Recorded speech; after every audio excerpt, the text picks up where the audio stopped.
Hi everyone, Janie here. Welcome back to my garden and welcome to week 13 of my Master Gardener's Training Program. So it is week 13 out of week 14. So I know I've told you guys it's a 16-week class, but the last 2 weeks are the class presentations. All of us have to do a about 30-minute presentation, and we have to present them in class the last 2 weeks of class. So really, I only have one more training class left to share with you all, and then we're done. We're done with this whole series, which is crazy. That flew by, but I have to say I'm kind of relieved because my brain is officially full. It is full with Master Gardener's information, and I do have to say I have loved every minute of it. I have this book. This is my notebook. It's like my Bible now. It is like filled with such fantastic information. And if you guys are interested in taking the Master Gardener's training course, you know, your local course, I would say do it. Absolutely do it. You know, you don't have to go all in and go crazy and do videos on it or anything like that. You can just sit there and you can just listen to the information. And at least in my area, my county, the final test is an open book test, right? So it's like, you're gonna get it. You're gonna get it. You're gonna pass. You just have to put the time in. And the time is the biggest investment. And I feel like my brain space is the biggest investment that I had in this whole thing, but I think it was absolutely totally worth it. So I really want to encourage those of you. A lot of you have made comments and emailed me and talked to me about it. And I just say, do it. Absolutely do it, and do it sooner rather than later, because it's going to change your gardening game. All right, so let's get into the topic this week. This week, the topic was actually two. They actually split the class in half. The first half of the class was cacti and succulents, and the second half of the class was houseplants. And normally, I'll say normally, the Master Gardener's training class has been extremely detailed and like down to the nitty gritty, science-backed, I want to say anatomy, but that's not the right, but like the biology, the physiology of the plant and everything that we're talking about, or the soil or the water or the nutrients, whatever it is. This class was a little bit more kind of like an overview for these two topics. And I have a feeling that's because they just didn't have time, right? These two topics are huge topics in themselves. And if there's only 14 weeks to give us information, they just had to do overviews and basically tell us where we could find the rest of the information. So that's what these two classes kind of felt like. I will share what they share. I will share with you what they shared with me during class. It was very, very interesting, but I could tell that the focus of the class was to teach us where to find the correct information and to kind of, just give us an overview, basically. You know, I could tell that that was the point of these classes. All right, so for cacti and succulents, the presenter was a master gardener, of course, but she was fantastic. She's been in the cacti world. I had no idea there was a cacti world, but there is a cacti world. And she's been, I guess, a huge part of it for the past 50 years. Yeah, 50 years. So she was very, very smart. She knew her stuff. She lives about a half an hour west of where I do, so pretty much the same climate. And she was telling us how she has a lot of her cacti and succulents just out in her yard, and she does not water them at all, which I found very, very interesting. She does have a greenhouse, she says, that's full of like the ones that she babies a little bit. She calls one area her ICU, where she takes care of cacti that are suffering, right? And she does water those, but she waters them so sparingly. That is the thread throughout this whole class for cacti, succulents, and houseplants. Basically what they said is 9 times out of 10, if somebody came up to us as a master gardener and asked us, you know, what's wrong with my cactus? What's wrong with my succulent? What's wrong with my houseplant? 9 times out of 10, the answer is going to be, you are over watering it.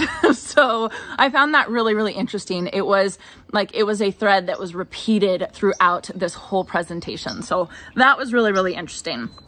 Anyway, so the presenter gave us a little, a couple places that we could find information. One of them was on YouTube that I've actually watched before, which I found really interesting. But first of all, there was the CSSA, which is the Cactus Succulent Society of America. So I feel like there's a Society of America, there's a Weed Scientist Society of America as well. So of course there's the Cactus and Succulent Society of America. And apparently they have a lot of articles and a ton of information, and they are a really good source to get information on cacti and succulents. Then the one I was talking about that's on YouTube, her name is Lori Eubanks, and I don't know if you all have watched her. I've watched some of her videos. She does a lot of cactus and succulent installations in Southern California. I'm pretty sure, yeah, she's in Southern California. They are absolutely beautiful. Her installations are absolutely gorgeous. And like I said, I haven't really dove into the world of cactus and succulents in my garden, but if you're interested in that look, I would look into Lori Eubanks. The Master Gardener presenter was just going off about how knowledgeable and how great she was at, you know, at this topic. And her not only does she do YouTube videos, but she does presentations, and she says they're absolutely fantastic. And then the third resource for cactus and succulents is a woman named Deborah Lee Baldwin, and she is actually an author. And apparently you can't get her books online. You have to get them in print. So they might be in the library or something like that. I'll try to find some of them. I'll link all of these down below. But that's another resource if you guys are interested in, you know, digging a little bit deeper into the cactus and succulent world. Apparently this author is just like the bee's knees. All right, so we went over two main sections for cacti and succulents, or cactus and succulents. I don't know which one to say, but we went over propagation, and then we also went over, you know, soil amendments, types of soil and things like that. And those were the two most important things. We went over a couple other things like light requirements, water requirements, and all that kind of stuff. But the two that she really focused on were propagation techniques and then also soil. And soil, she wanted to make it clear that cactus soil and succulent soil is absolutely different than flower soil or houseplant soil or any, you know, and we all know that. We know that you can buy cactus and succulent mix in the bags, you know, at the store or something like that. But what she was saying is that there is something called pumice, and pumice is key if you guys want to grow cactus and succulents. And you want to make sure, you know, you can go buy that bag of cactus and succulent mix, but you actually even want to add more pumice to that mix. You don't want to add anything else, because anything else like vermiculite retains too much water. Crushed oyster shell, I can't say that, is absolutely not good at all. So if you use that, you absolutely don't want to use that, because it actually changes the pH of the soil, and that change in pH actually limits nitrogen uptake. So apparently crushed oyster shell used to be really popular to use in plants and cacti and succulents, and now that is an absolute no-no. So and that's because it does change the pH of the soil. So you do want to find pumice. Pumice doesn't break down, and pumice allows for the little cavities in the soil to hold oxygen, which is exactly what the new roots of these cacti need when they're growing and when they're getting bigger and bigger. So I can't remember if I said this, but you want to have at least 40% pumice into your mix. So if you go to the store and you get a cactus succulent mix, you know, you can use that, that's fine, but it will be better, and your cactus will do better, your succulents will do better if you add about 40% pumice into that, mix it all together, and that is going to be like a key for having happy cactus and happy succulents. All right, then she talked a lot about propagation of cactus and succulents. And we actually did a lot of practicals during class. We did, you know, we practiced it ourselves. We practiced taking the leaf off of the succulents, and basically, we were going over the right way to do it, right?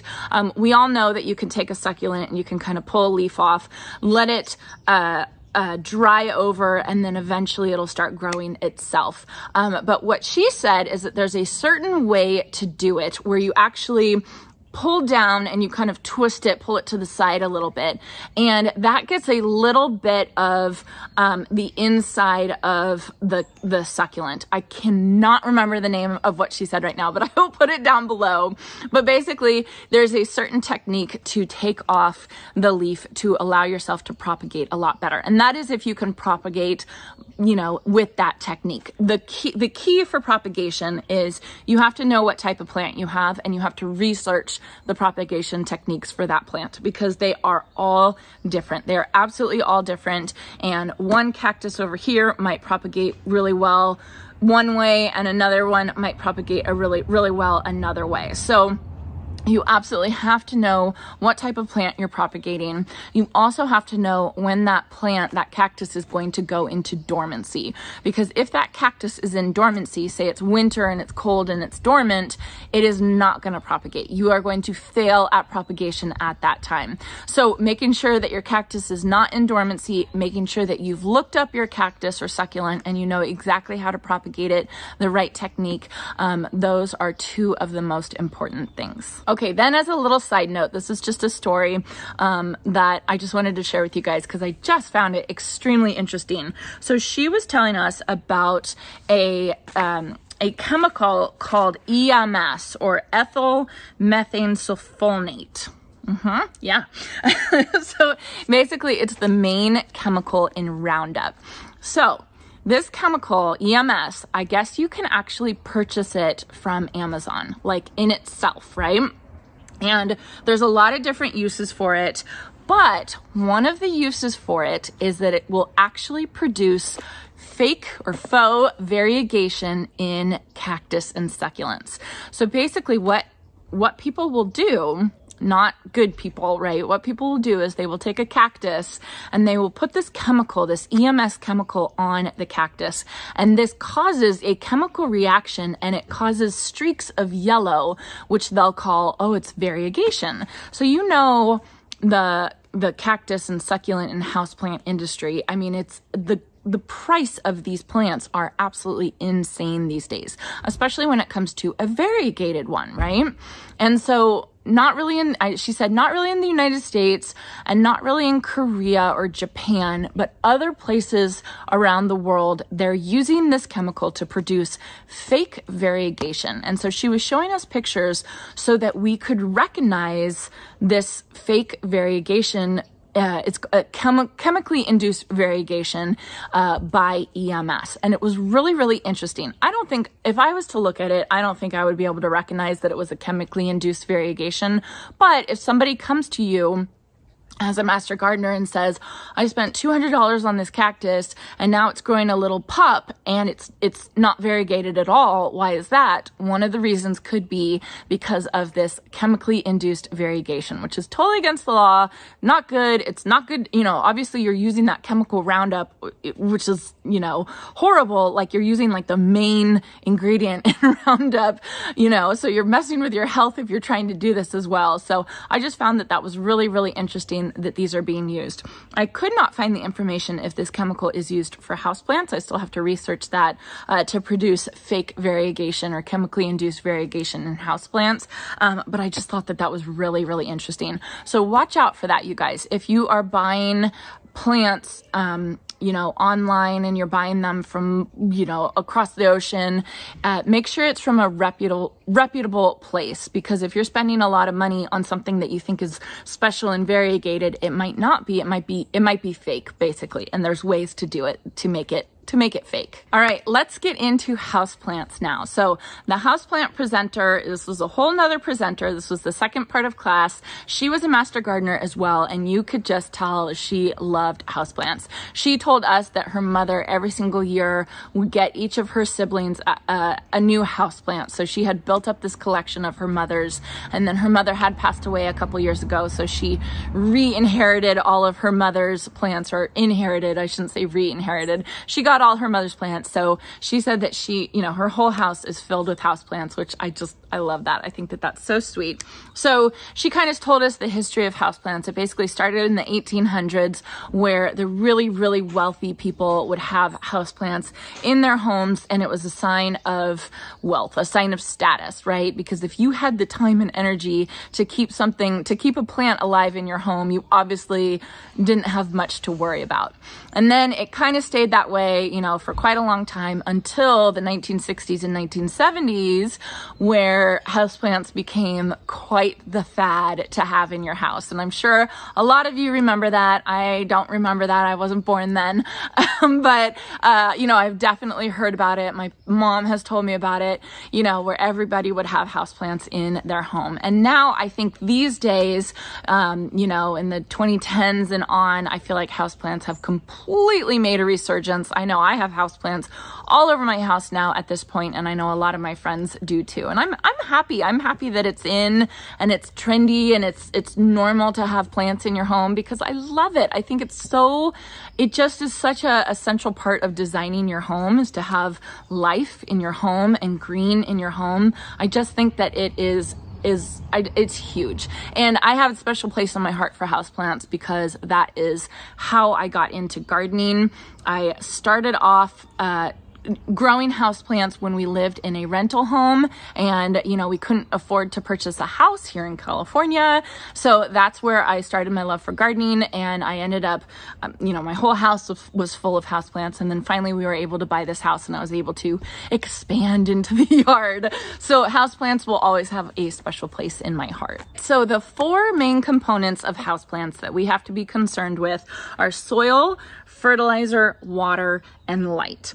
So for soil, you must have quick draining soil. She actually did a demonstration for us where she had a plant and she watered it. And what she was looking for is she watered it and she wanted to see the water come out the bottom of the plant pretty darn quickly, like within a couple seconds. These were all plants that she had brought in from her house, and she said she hadn't watered them in a while and they all needed to be watered. So she had one plant and she poured water into it, and we sat there and we watched, and it was probably about 30 seconds before the water started coming out the holes in the bottom.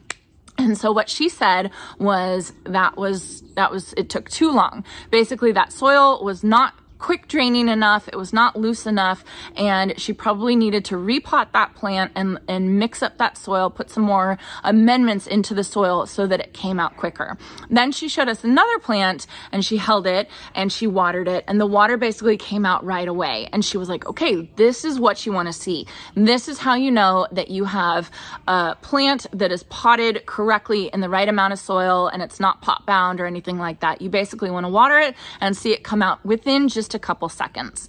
That's the other thing she said about watering, is truly that's the way you want to water. You want to water, you want to see the water come out, maybe repeat maybe one more time, and that's it. There's no other, you know, she didn't say you had to bottom water or anything like that. That's the easiest way to do it, is just to take it over to a sink or something that's draining, you know, and watch the water come out the bottom. If you had a big pot or a big plant that you couldn't move very well, then just having like a tray or something to catch the water underneath, wait until you see the water come out the bottom, and then you know you've watered that plant enough. So if you try and you water your plant and you notice that the water is not coming out fast enough, then you need to amend your soil. So what she was saying, we went through and we checked out regular potting soil, we checked out houseplant specific soil, and then we checked out cactus and succulent soil, and basically touched it and realized the difference between all of them. And they are different, you know, depending on what type of soil you purchase. But what she said is just regular potting soil, just straight potting soil is a good base for houseplants. Then what you do is you add in your amendments, and it's going to be different for everybody depending on how much light you have, how much humidity you have, what type of plant you have. It's going to be different for how much of the amendments you add to your soil. So you basically start with your potting soil base, and then you add something like perlite or something like vermiculite, and you mix it all in. She did say she didn't really like perlite because it usually came up to the top and she felt like it was kind of a waste. She did like vermiculite more. And so you basically mix that amendment in and then you test it in your plant, right? You kind of see how that works for your environment. Does the water come out pretty quickly, or does it kind of sit in the pot for 30 seconds before it starts draining out? And so that's how you kind of figure out how much amendment you need to put in. And I know that that is not very specific. I wish it was more specific, but if you think about it, she's right. It's different for all of us. It's going to be different for me, who lives in dry California, than somebody else who lives in Florida and has tons of humidity. You know, you might need more amendments or less amendments than I have for my houseplant. So that's the best way to do it, is you have your base of regular potting soil, and then you kind of play with it and see how much of the amendments you need to put in for your plants to be happy and to have that quick draining soil. All right, then we talked about fertilizer, the second component of houseplants. And she made a good point. Houseplants are basically held captive. They're held captive inside in pots. They have no access to other nutrients or other water or other sunlight other than what we give them. So we do have to give them the nutrients that they need, and we do need to give them fertilizer. And of course, the fertilizer is made up of NPK, right? Nitrogen, phosphorus, and potassium. And so there's different variables. Again, there's different variables of what you need to give your plants, and it all depends on what you decide to do. Whether you decide to do the slow release stuff like Proven Winners continuous release plant food or Osmocote, or if you wanted to do like the chemical stuff like Miracle Grow, or if you wanted to do more of the natural stuff. It kind of just depends on what you're using for how often you're going to fertilize. So, you know, if you're going to use the slow release stuff, you don't need to fertilize as much, and that might, you know, help you out a little bit if you tend to forget it. But then you have to remember, okay, well, I have to add that slow release fertilizer in a month or two or something like that, right? I water my plants about once a week. I say about once a week because I do forget. So I say it's a little bit less than once a week, but I basically water about once a week, and every other watering I will squirt a pump. I'll either squirt it in the plant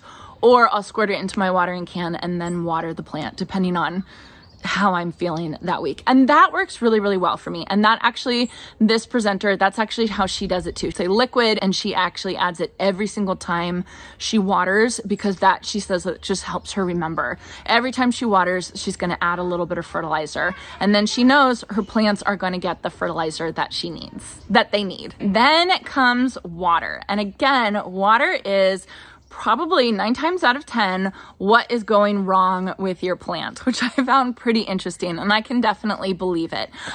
So the rule of thumb for watering is you need to have the touch test, right? And for those of you who don't feel confident with this, trust me, when I first started out, I was like, what are they talking about? I can't feel if it needs water or not. I have absolutely no idea. You will learn. You just have to keep touching the soil. Just keep touching it. Keep sticking your finger in there and feeling around and trying to decide whether you think it's wet or whether you think it's dry, right? You will get it eventually. I promise you, you'll get it. I literally thought there was something wrong with my fingers and I couldn't feel moist soil, or, you know, I thought I couldn't do it. And then eventually it was like, oh, okay, all right, I got it. I know what they're talking about. But that is the best way to know whether or not you need to water your houseplants. You take your finger, you stick it in there, you know, kind of dig your finger a little bit deep. They say about 1 inch deep. I just kind of feel around just a little bit, and you feel whether or not it's dry. If it's moist, you don't water. If it's dry, you'll water. And that's basically it. That's basically how often you should water. So when I'm doing my houseplants and I'm watering, say I'm like really on it, right? I've been really, really on it, and I've been watering once a week, and I've been so good. And, you know, and I'll take a plant, and I knew I watered it last week. I will check it. I will look at it. And if it's still really moist, I actually won't water that plant that week. I'll actually put that plant back. We're so dry here that I usually need to water every single week, so I never really have to worry about that. But say you live in a more humid area than I do, you just check it. Just stick your finger in there, see if the soil is dry. If it's not dry, if it's still moist, just put that plant back and wait till the next week. Now, I say the week. Really, the rule of thumb is you want to water once a week in the summer and water about once a month in the winter. I would say that's probably pretty darn close to how I do it. because I forget all the time, especially in the winter when I'm not thinking about gardening very much and all, and all that kind of stuff. So once a week in the summer and then once a month in the winter, but truly just check your plants once a week. Every single Thursday, I know I have to check my houseplants. I go through and I water. Yes, I am forgetful and I forget a lot of times, and a lot of my plants, some of them will suffer, and that's why I can't do certain really water loving plants that have to be watered all the time, because I will just let them go. But I actually think that forgetting is, it's not a bad thing. It's better to forget than to over water them. All right, then the fourth factor for houseplants is light. And light is essential for houseplants. Even though houseplants do not need, like in general, they do not need as much light as outside plants, they still need some light. And you have to make sure that your houseplant is in the right amount of light for it to be happy. There are lots of houseplants that can handle really, really dark areas. For instance, the presenter in the Master Gardeners class was talking about snake plants and how a lot of snake plants will kind of bend over. And the really good reason for the snake plants or mother-in-law's tongue to bend over is they're actually getting too much light, if you can believe it. So they were, she was talking to somebody about their snake plant, and they were saying how it was kind of bending over, and she said that they should move it. They should move it away from the window that they had it in and actually put it in less light, which I found really, really interesting. So basically, you want bright indirect light for most of your plants, which is by a window, but not the sun beaming in on that light. There are, of course, a whole bunch of different levels. There's the direct sun, there's bright indirect light, there's pretty shady. You kind of just have to know the plant and know exactly what you're dealing with. And then you have to know your house, and you have to know the windows, and you have to figure out how much light that has. And then also think about the trees you have outside, or how big of an eave you have. Here in California, we have something called California rooms. I'm assuming that other places have it, but that's like basically an outside patio that's still covered by a roof, but it's open to the air. And so if your south-facing window has a California room right outside of it, that's not really going to be a south-facing window. That's going to be a window that's, a little bit shadier and a little bit darker than another kind of south-facing window. I hope that makes sense. I'll try and find a picture of a California room right now. Anyway, so light is really, really important, and figuring out how much light a certain plant needs is super important as well. There is something called foot candles. She actually didn't talk about this. Stanley's here to hang out with me. Can you say hi? So she actually didn't talk about foot candles, but I know from experience and my research on houseplants about foot candles, and foot candles is just a certain measurement of light, and you can actually purchase foot candle meters from the store. I've heard that they're kind of iffy on being